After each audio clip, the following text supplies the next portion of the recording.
Hello everyone, welcome back to the channel. Today I have some exciting news to share with you. 안녕하세요 여러분. 이제 방송을 시작하겠습니다. 끝까지 시청해 주시고요. 아직 구독 안 하셨죠? 구독 버튼 꼭 눌러주세요. 감사합니다. 안녕하십니까? 날씨가 내일부터 다음 주 금요일까지 미국 서부 지역엔 체감 온도가 평균 100도 이상의 폭염이 될 거라는 국립기상대의 예보입니다. 오늘의 첫 번 주요 뉴스는 미국에서 이민 정책을 두고 또 한 번의 사법 판단이 나왔습니다. 연방 판사가 트럼프 행정부가 올해 1월 내린 결정, 75개 국가의 국민들에 대한 이민 비자 발급을 전면 정지하는 정책을 위헌이라고 선언했습니다. 이 판결이 나오게 된 배경과 의미, 그리고 이것이 미국 이민 정책에 미칠 영향을 자세히 알아보겠습니다. 뉴욕 남부지방법원의 장젯 바르가스 판사는 지난 8월 21일 금요일 트럼프 행정부의 비자 정지 정책이 명백하게 위법이라고 판시했습니다.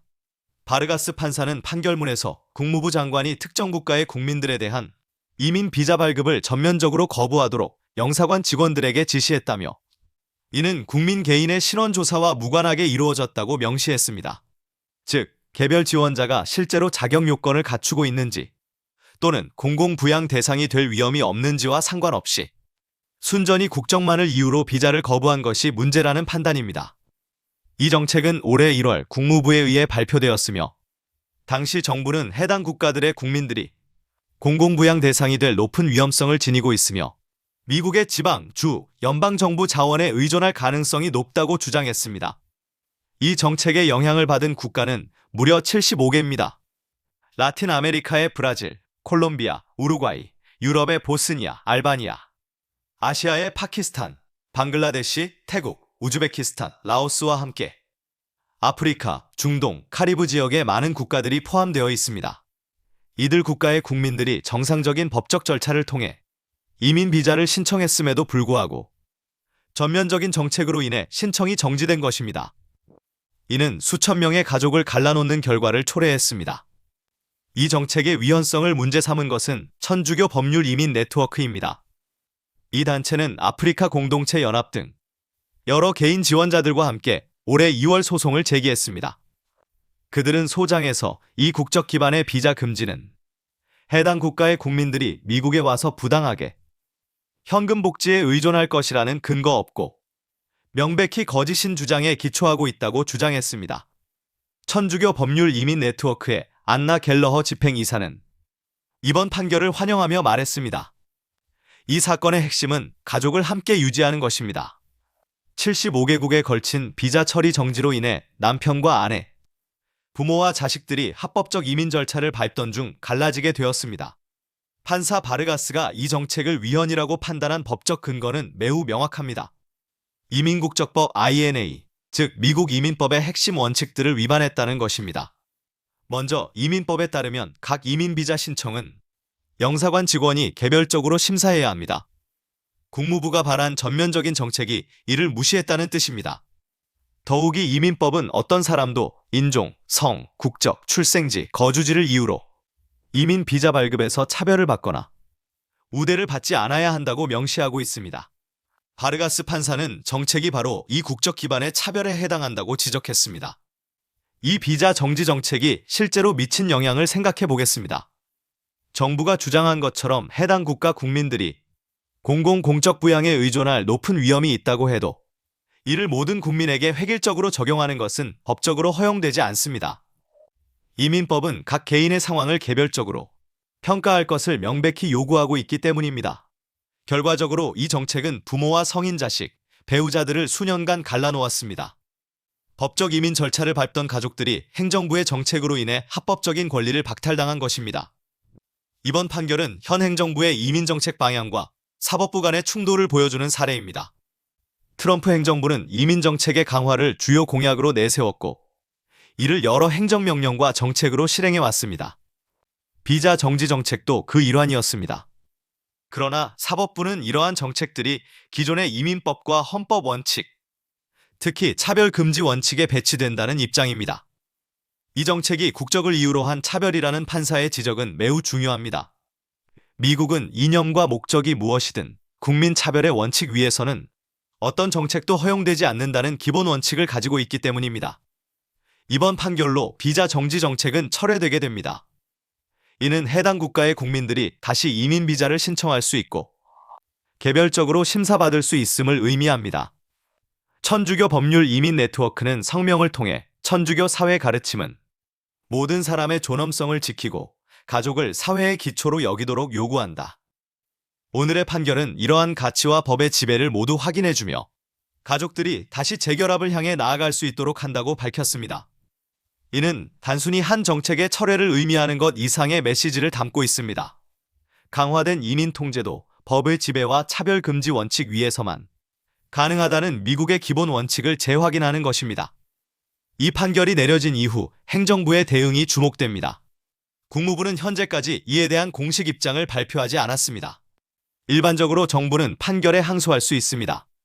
상급 법원으로 가면 판결이 뒤집힐 가능성도 있고 유지될 가능성도 있습니다. 이민 정책을 둘러싼 법적 싸움은 앞으로도 계속될 것으로 보입니다. 또한 이 판결은 행정부가 내릴 수 있는 다른 이민 정책들에도 중요한 선례가 될 것입니다. 국적 기반의 차별적 정책은 이민법에 명확한 규정에 위배된다는 법원의 입장이 명확히 드러났기 때문입니다. 미국의 이민 정책은 오랫동안 정치적, 사회적 논쟁의 중심에 있습니다. 일반적으로 정책을 강화하는 입장은 공공안전과 경제적 고려를 강조합니다. 정해진 자원 내에서 누가 이민을 올 수 있는지를 엄격히 관리해야 한다는 주장입니다. 반면 정책을 완화하는 입장은 법적 절차와 인도적 고려를 강조합니다. 적절한 심사를 통해 합격한 사람들의 권리를 보호해야 하며 특히 가족 재결합은 미국의 핵심 가치라는 입장입니다. 이번 판결은 후자의 입장에 일단 무게를 실어준 것입니다. 물론 이것이 이민 정책 전체에 대한 판단은 아니며 국적 기반의 획일적 차별만을 금지한 것입니다. 미국은 과거 국적을 이유로 한 이민 차별을 공식적으로 금지한 역사를 가지고 있습니다.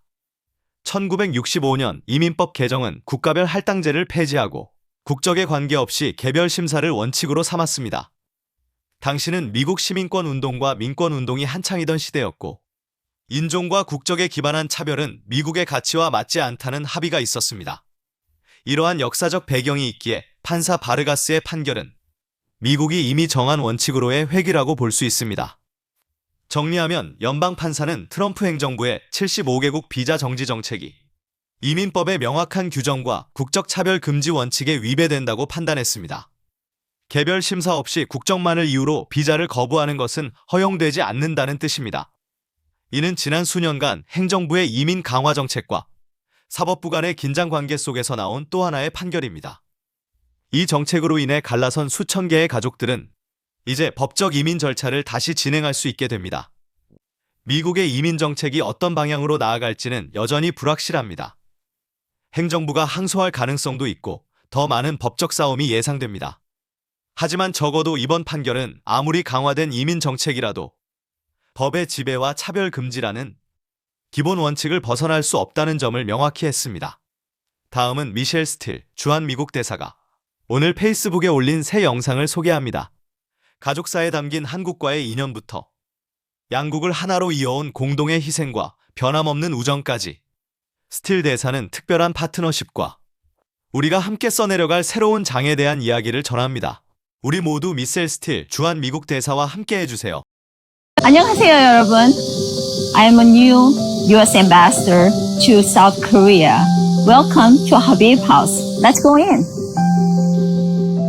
It is an honor of a lifetime to represent the United States and help grow the extraordinary partnership between the U.S. and Korea.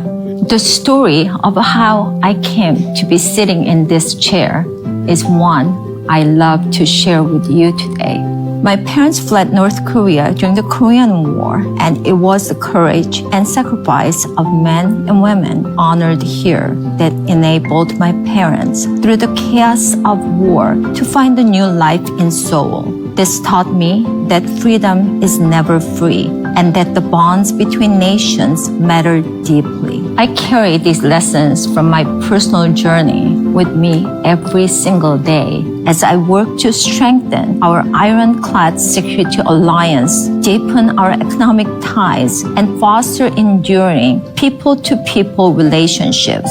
Speaking of people-to-people ties, there is one more place I want you to see. In 1951, my mother enrolled as a student here at Ewha University, which was founded by an American woman named Mary Scranton. But because of the war, she couldn't finish her degree. But in 2003, as 74 years old, she came back to Korea and graduated in February 2004. As you can see, the bonds between the United States and Korea run deep. Education and culture, technology and innovation, trade and investment, and our shared commitment to peace and prosperity have created an unbreakable alliance.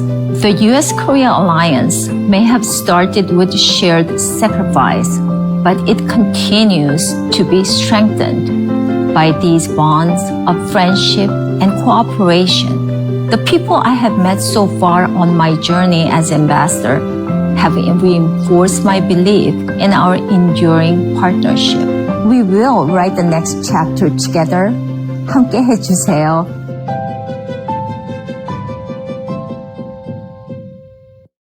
이상 김호인 기자였습니다.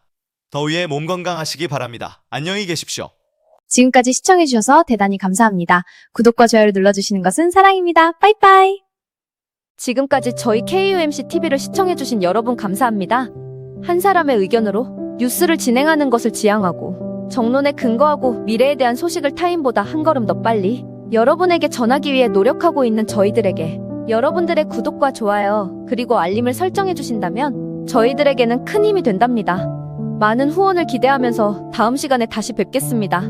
건강하시고 안녕히 계십시오. 감사합니다.